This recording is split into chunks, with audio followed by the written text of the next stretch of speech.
Okay, good day guys, no? Ito may chichik tayo guys na Samsung Wobble guys. Yung malit lang ito. Yung diamond drum. Ito guys, oh, may tubig pa yung loob niya. Tinanggal na lang ng customer yung damit. Hindi siya nagdi-drain. Kaya ito, i-check natin to ngayon. Tingnan natin kung ano naging problema nito. Barado lang ba or drain motor niya hindi nahil. Pero pag chinecheck, pag nilalagay natin siya guys sa spin program, may naririnig tayo sa ilalim na lumalagatik. Ibig sabihin, gumagana yung drain motor. Tingnan natin guys bakit ayaw niya mag-drain. Bukas namin guys, ito agad nakita namin guys, oh, yung string ng drain motor guys, yung kable niya maliit, yan naputol guys, oh. Kaya pala hindi niya mahila yung drain valve dahil putol na yung pinaka drain motor niya, yung string niya. Pero buo pa yung pinaka motor ng drain motor.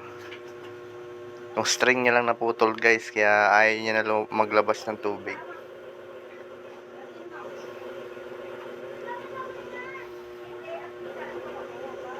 Kaya gagawin natin guys yan, pinalitan natin siya ng bago guys.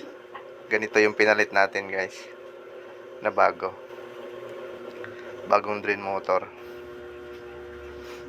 Yan, tinesting natin siya guys, ha. Pinakarga ulit natin siya ng tubig. Tingnan natin kung magde-drain na siya.